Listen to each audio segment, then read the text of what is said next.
अथ द्वादशों अध्याय। मोक्षदायक पुण्य क्षेत्रों का वर्णन। काल विशेष में विभिन्न नदियों के जल में स्नान के उत्तम फल का निर्देश तथा तीर्थों में पाप से बचे रहने की चेतावनी। सूत जी बोले, हे बुद्धिमान महर्षियों, मोक्षदायक शिव क्षेत्रों का वर्णन सुनिए। तत्पश्चात मैं लोक रक्षा के लिए शिव संबंधी आगमों का वर्णन करूंगा। पर्वत, वन और कांडनों सहित इस पृथ्वी का विस्तार 50 करोड़ योजन है। भगवान शिव की आज्ञा से पृथ्वी संपूर्ण जगत को धारण करके स्थित है। भगवान शिव की आज्ञा से पृथ्वी संपूर्ण जगत को धारण करके स्थित है। भगवान शिव ने भूतल पर विभिन्न स्थानों में वहां के निवासियों को कृपा पूर्वक मोक्ष देने के लिए शिव क्षेत्र का निर्माण किया है। कुछ क्षेत्र ऐसे हैं जिन्हें देवताओं तथा ऋषियों ने अपना वास स्थान बनाकर अनुग्रहित किया है, इसीलिए उसमें तीर्थत्व प्रकट हो गया है। तथा अन्य बहुत से तीर्थ क्षेत्र ऐसे हैं जो लोगों की रक्षा के लिए स्वयं प्रादुर्भूत हुए हैं। तीर्थ और क्षेत्र में जाने पर मनुष्य को सदा स्नान, दान और जप आदि करना चाहिए, अन्यथा वह रोग, दारिद्रता तथा मुक्ता आदि दोषों का भागी होता है। जो मनुष्य इस भारतवर्ष के भीतर स्वयंभू तीर्थों में वास करके मरता है, उसे पुनः मनुष्य योनि ही प्राप्त होती है। हे ब्राह्मणों, पुण्य क्षेत्र में पाप कर्म किया जाए तो वह और भी दृढ़ हो जाता है। अतः पुण्य क्षेत्र में निवास करते समय थोड़ा सा भी पाप न करें। जिस किसी भी उपाय से मनुष्य को पुण्य क्षेत्र में वास करना चाहिए। सिंधु और गंगा नदी के तट पर बहुत से पुण्य क्षेत्र हैं। सरस्वती नदी परम पवित्र और 60 मुख वाली कही गई है, अर्थात उसकी 60 धाराएं हैं। जो विद्वान पुरुष सरस्वती की उन धाराओं के तट पर निवास करता है, वह क्रमशः ब्रह्म पद को पा लेता है। हिमालय पर्वत से निकली हुई पुण्य सलिला गंगा 100 मुखों वाली नदी है। उसके तट पर काशी आदि अनेक पुण्य क्षेत्र हैं। वहाँ मकर राशि के सूर्य होने पर गंगा की तटभूमि पहले से भी अधिक प्रशस्त एवं पुण्यदायक हो जाती है। सोनभद्र नद की 10 धाराएं हैं। वह बृहस्पति के मकर राशि में आने पर अत्यंत पवित्र तथा अभीष्ट फल देने वाला हो जाता है। उस समय वहाँ स्नान और उपवास करने से विनायक पद की प्राप्ति होती है। पुण्य सलिला महानदी नर्मदा के 24 मुख हैं। उसमें स्नान तथा उसके तट पर निवास करने से मनुष्य को वैष्णव पद की प्राप्ति होती है। तमसा नदी के 12 और रेवा के 10 मुख हैं। परम पुण्यमयी गोदावरी के 21 मुख बताए गए हैं। वह ब्रह्म हत्या तथा गोवध के पाप का भी नाश करने वाली एवं रुद्रलोक देने वाली है। कृष्णवेणी नदी का जल बड़ा पवित्र है। वह नदी समस्त पापों का नाश करने वाली है। उसके 18 मुख बताए गए हैं तथा वह विष्णु लोक प्रदान करने वाली है। तुंगभद्रा के 10 मुख हैं। वह ब्रह्मलोक देने वाली है। पुण्य सलिला सुवर्ण मुखरी के 9 मुख कहे गए हैं। ब्रह्मलोक से लौटे हुए जीव उसी के तट पर जन्म लेते हैं।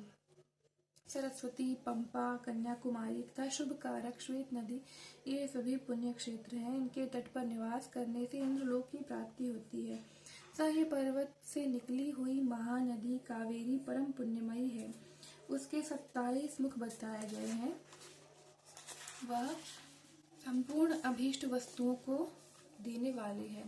उसके तट पर स्वर्गलोक की प्राप्ति कराने वाले तथा ब्रह्मा और विष्णु का पद देने वाले हैं। कावेरी के जो तट शैव क्षेत्र के अंतर्गत हैं, वे अभीष्ट फल देने के साथ ही शिवलोक प्रदान करने वाले भी हैं।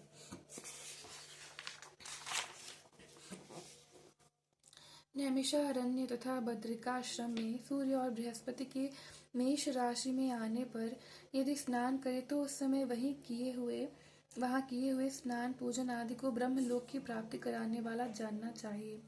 सिंह और कर्क राशि में सूर्य की संक्रांति होने पर सिंधु नदी में किया हुआ स्नान तथा केदार तीर्थ के जल का पान एवं स्नान ज्ञानदायक माना गया है। जब बृहस्पति सिंह राशि में स्थित हो, उस समय सिंह की संक्रांति से युक्त भाद्रपद मास में यदि गोदावरी के जल में स्नान किया जाए तो वह शिवलोक की प्राप्ति कराने वाला होता है। ऐसा पूर्व काल में भगवान शिव ने कहा था। जब सूर्य और बृहस्पति कन्या राशि में स्थित हों तब यमुना और सोनभद्र में स्नान करें।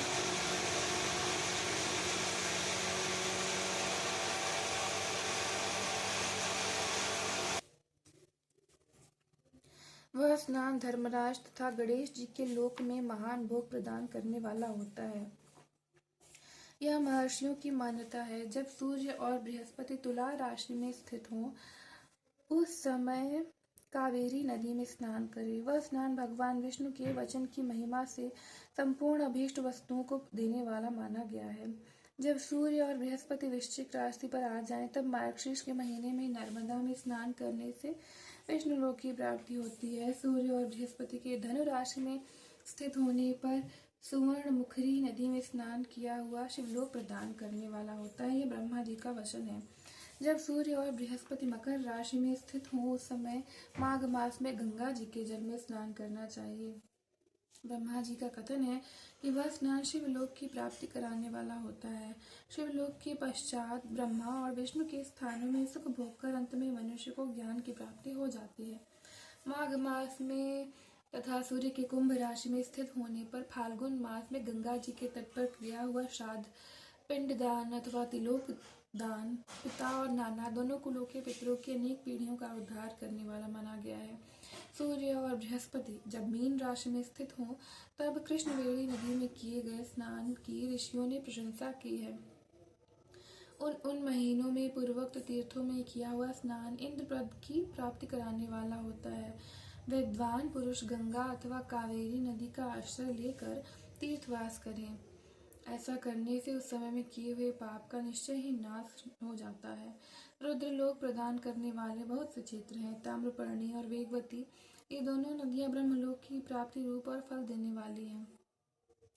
उन दोनों के तट पर अनेक स्वर्गदायक क्षेत्र हैं। उन दोनों के मध्य में बहुत से पुण्य क्षेत्र हैं, पुण्यप्रद क्षेत्र हैं। वहाँ निवास करने वाला विद्वान पुरुष वैसे फल का भागी होता है। सदाचार, उत्तम वृत्ति तथा सद्भावना के साथ मन में दया भाव रखते हुए विद्वान पुरुष को तीर्थ में निवास करना चाहिए, अन्यथा उसका फल नहीं मिलता। पुण्य क्षेत्र में किया हुआ थोड़ा सा पुण्य भी अनेक प्रकार से वृद्धि को प्राप्त होता है तथा वहाँ किया हुआ छोटा सा पाप भी महान हो जाता है। यदि पुण्य क्षेत्र में रहकर ही जीवन बिताने का निश्चय हो तो उस पुण्य संकल्प से उसका पहले का सारा पाप तत्काल नष्ट हो जाएगा, क्योंकि पुण्य को ऐश्वर्यदायक कहा गया है। हे ब्राह्मणों, तीर्थवास जनित पुण्य कायिक, वाचिक और मानसिक सारे पापों का नाश कर देता है। तीर्थ क्षेत्र में किया हुआ मानसिक पाप वज्रलेप हो जाता है, वह कई कल्पों तक पीछा नहीं छोड़ता। वैसा पाप केवल ध्यान से ही नष्ट होता है, अन्यथा नष्ट नहीं होता। वाचिक पाप जप से तथा कायिक पाप शरीर को सुखाने जैसे कठोर तप से नष्ट होता है। धनोपार्जन में हुए पाप दान से नष्ट होते हैं, अन्यथा करोड़ों कल्पों में भी उनका नाश नहीं होता। कभी कभी अतिशय मात्रा में बढ़े पापों से पुण्य भी नष्ट हो जाते हैं। पुण्य और पाप दोनों का बीजांश, वृद्ध्यंश और भोगांश होता है। बीजांश का नाश ज्ञान से, वृद्ध्यंश का ऊपर लिखे प्रकार से तथा भोगांश का नाश भोगने से होता है। अन्य किसी प्रकार से करोड़ों पुण्य करके भी पाप के भोगांश नहीं मिट सकते। पाप बीज के अंकुरित हो जाने पर उसका अंश नष्ट होने पर भी शेष पाप भोगना ही पड़ता है। देवताओं की पूजा, ब्राह्मणों को दान तथा अधिक तप करने से समय पाकर पाप भोग मनुष्यों के सहने योग्य हो जाते हैं। इसलिए सुख चाहने वाले व्यक्तियों को पापों से बचकर ही तीर्थवास करना चाहिए। इस प्रकार से शिव महापुराण के अंतर्गत प्रथम विद्येश्वर संहिता में शिव क्षेत्र का वर्णन नामक 12वां अध्याय पूर्ण हुआ। हरि ओम।